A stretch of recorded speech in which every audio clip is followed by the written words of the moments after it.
All right, the video froze up on me again. So we're getting close.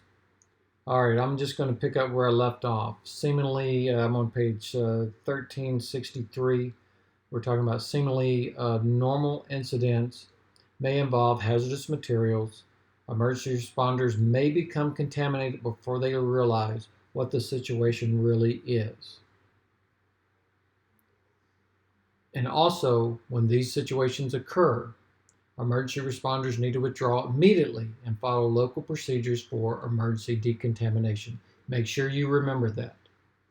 Should their air supply allow, responders should remain isolated until someone with the proper expertise and monitoring equipment can ensure that they have been adequately decontaminated. So make sure you read over that and know that. Responders conducting emergency decon should wear appropriate PPE and always avoid contacting contaminants or potentially contaminated surfaces. If responders do not contact the contaminants, they may need to decontaminate themselves. Always follow your SOPs. So, with that, emergency decon should be conducted in a safe area, and just know that the emergency decon should wear appropriate PPE.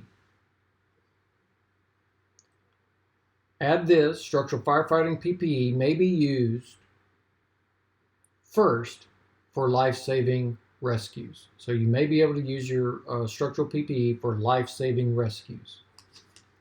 Decontamination records.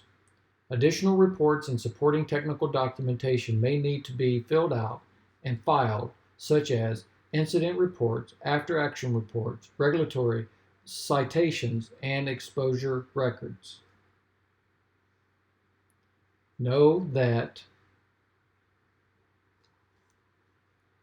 exposure records are required for all first responders who have been exposed or potentially exposed to hazardous materials. Make sure you know that. Follow your SOPs for filling out these exposure reports. Information recorded on the exposure report can include activities performed, product involved, missions, equipment failures, PPE malfunctions. Also, symptoms experienced, monitoring levels in use, and exposure circumstances. Follow-up examinations should be scheduled with medical personnel. Copies of the exposure reports or records should be kept by the individual, by the personal physician, and the employer. Activity log. Activity log must be maintained during the incident or put together afterwards. Know that. The activity log must be maintained during the incident, put together afterwards. At a minimum, the information for the activity log should be captured during the incident debrief. You need to know the activity log also may be pre-formatted, and that it must document the chronological of the events and activities that occurred during the incident and decon. So make sure you know those.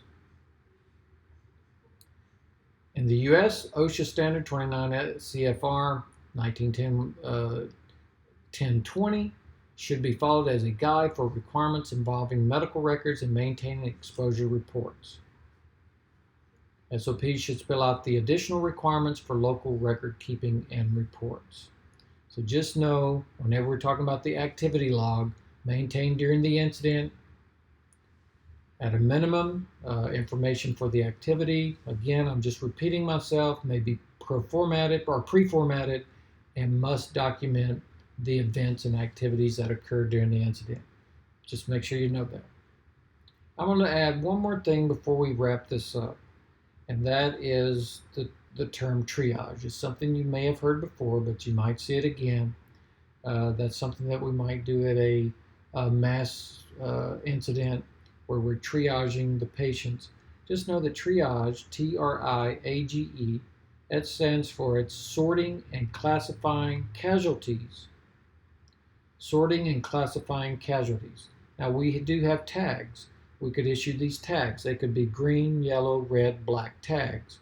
Black tags could be from deceased to a green tag, walking, and then red tags would be more critically injured. So we would start triaging patients as we come in and move along. So sorting and classifying casualties. Okay, that ends chapter 26. That is all the hazmat chapters. Just make sure you do, if you need to go back with these videos and you want to go back and review some stuff, and I'll definitely be posting more videos, maybe some skills. I'll try to get the skills out, and maybe we can go over the skills. Got to find a way to get them to you. I may just have to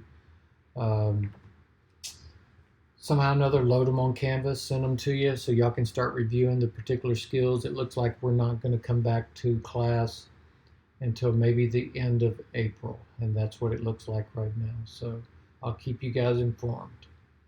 See you later.